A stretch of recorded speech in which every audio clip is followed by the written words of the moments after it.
I need to propel, I need to excel higher. Make them feel the burn if they never felt fire. Say how I feel, not concerned how they felt by it. I mean they so biased. I go quiet, then I make the whole world riot. I outshine Orion's belt when I go by it. They say there's someone working like me and I don't buy it. If the deal on the table isn't right, then I won't sign it. Hey Storyhive, Matt Leaf here, music video director. I'm Dakk'One, hip-hop artist. And we want to talk to you about making a music video. When I first moved to Vancouver, I decided to get into music business school to further my knowledge, and Matt was actually a video teacher there. I was sitting up front one day and he was going around getting to know everybody. I was actually listening to my album at the time. I don't show initiative to usually show people my music, but I was listening to it at the time. And I was very, very close to Matt, so I handed him the earphones, he listened to it, and I got a pretty good reaction. Yeah, I was blown away. I hadn't heard rapping that good since Eminem. So right away, I start telling you like we should make a music video. We should try to get Much Fact. We should try to do all these things. And you know, we actually have applied for Much Fact like quite a few times, and 3 times, right?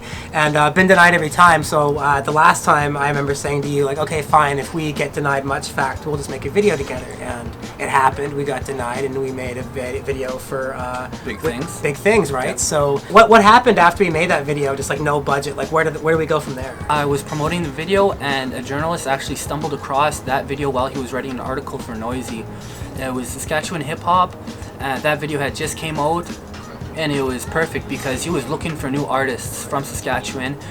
He came across that video, he fell in love with it, he reached out to me, and then I got onto Noisy, featured onto Noisy. I got more plans on the table, sorting through a budget. Investing out of pocket, but man, it just doesn't cut it. Apply for funding, cause right now I kept keep saying what if. So we've got this big shot in a room with 5 different versions of Dakk'One, and each version is rapping on camera.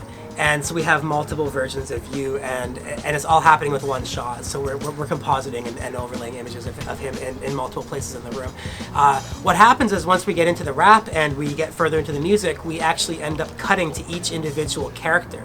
And each individual character is representing how you could have been, and like the different versions of yourself that maybe exists somewhere within the multiverse is kind of how I see it. And so the first version is just you as you are, introspective and, you know, just solo.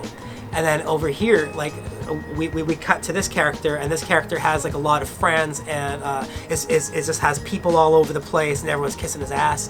And then we've got the next character who's being taken advantage of. So as he's rapping to the camera, there's like hands coming in and like taking his chain and like taking his wallet and like taking all his stuff, takes his scarf, takes all of his stuff, everything they can. They take his glasses, everything.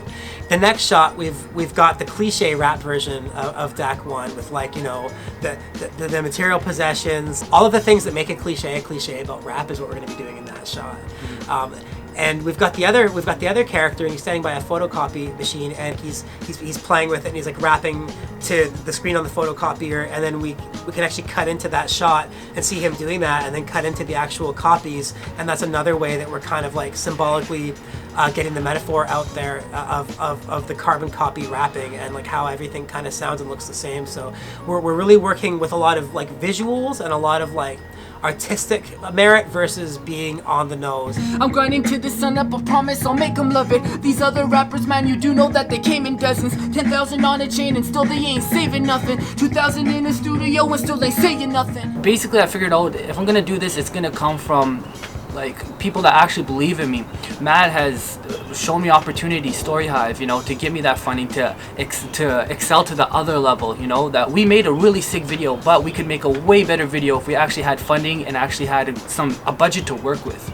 I was asked by a lot of bands and a lot of artists to make a Storyhive application, and as my understanding, I can only make one as a director, and so like I instantly thought of you because I think that you are the right choice, and I think that you do have the talent, and like you do have the drive, and like I want to see you succeed, and I think that together we have something that's like really powerfully creative, and I don't think that you find that very often with collaborators. Yeah. And so I really want to see this happen because I think we're going to make something really special, and it's going to be it's going to be a really powerful and positive thing to show your audience and to show my audience and just to kind of like share with Canada.